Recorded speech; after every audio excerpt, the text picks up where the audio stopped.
एक बात का ध्यान रखना, कहा जाता है कि जो कमाकर धन लाए, जो कमाकर धन लाया हमारे घर का मुखिया, तो जिसने उस धन को खाया उन सब का 25-25% वो कमाकर लाए हुए व्यक्ति को पुण्य मिलता है।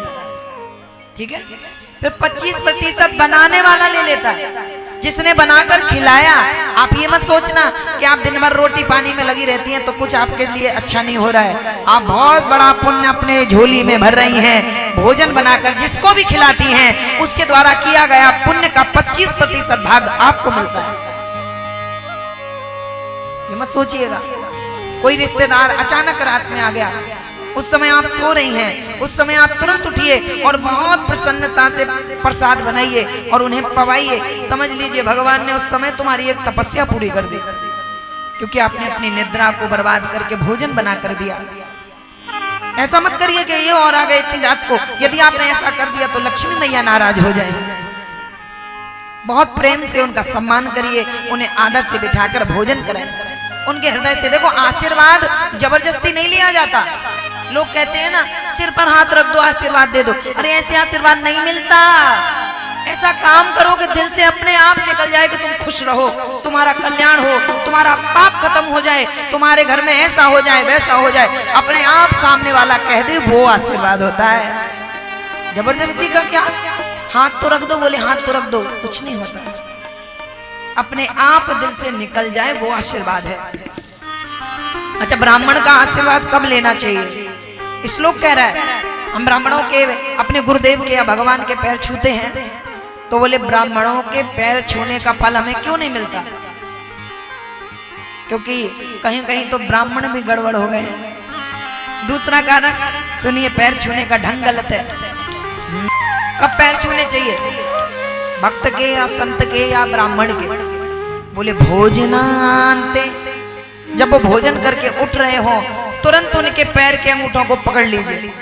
ऐसे दूर से ही जो पैर छूते हो ना, कोई लाभ नहीं है, ऐसे दूर से ही कर लीजिए। छूने का मतलब क्या है? छूना, स्पर्श।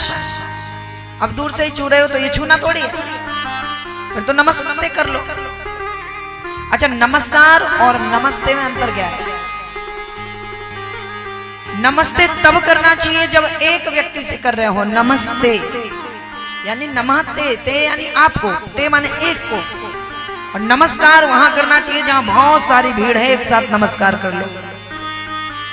नमस्ते एक को किया जाता है, नमस्कार कई लोगों की भीड़ को किया जाता है। तो बोले फिर अगर आप पैर छू रहे हैं तो स्पर्श होना चाहिए, और बोले स्पर्श करेंगे तब जाकर के आपको उसका फल मिलेगा। कब? जब वो अपने इष्ट की पूजा करके उठ रहा हो, तुरंत अंगूठा पकड़ लीजिए। भोजनांते शिव पूजांते यज्ञांते, हवन पूजन करके यज्ञ करके उठ रहा हो, तुरंत ध्यान देना। यजमान ने पति उठे तुरंत पैर पकड़ ले, तुरंत उस समय आपको क्या मिलेगा? सुनिए, बोले भोजनांते शिव पूजांते यज्ञांते, या संध्या करके उठ रहा हो तुरंत अंगूठा पकड़ लो, और जब तक वो आपके सिर पर हाथ ना रख दे तब तक अंगूठा पकड़े रहो। खींचना नहीं, बस गिर ना जाए, आप पकड़े रहना इसे, और बस पकड़े रहो। जब वो तुम्हारे सिर पर हाथ रख दे तो बोले त्रिभी पक्ष, एक पक्ष होता है 15 दिन का, और त्रि यानी 3, 15 तिया कितना होता है? 45। तो बोले 45 दिन में आपकी वो कामना पूरी हो जाएगी जो पैर छूते समय तुम्हारे मन में थी। 45 दिन नहीं लगेंगे और तुम्हारी कामना पूरी हो जाएगी। त्रिभी पक्ष। और कम श्रद्धा है, थोड़ी कम श्रद्धा है ब्राह्मण में, संत में या गुरु में, तो बोले तब भी पैर छू लिया, तो बोले त्रिभी मासे, 3 महीने में तुम्हारी कामना पूरी हो जाएगी। और श्रद्धा है लेकिन विश्वास नहीं है, ऐसे ही पैर छू लिया, चलो छू लेते हैं ब्राह्मण के, लेकिन सम्मान नहीं करते हो, वैसे ही पैर छू लिया, तो बोले त्रिभी वर्षेण सिद्ध्यति, तो तुम्हारी 3 साल में कामना पूरी हो जाएगी।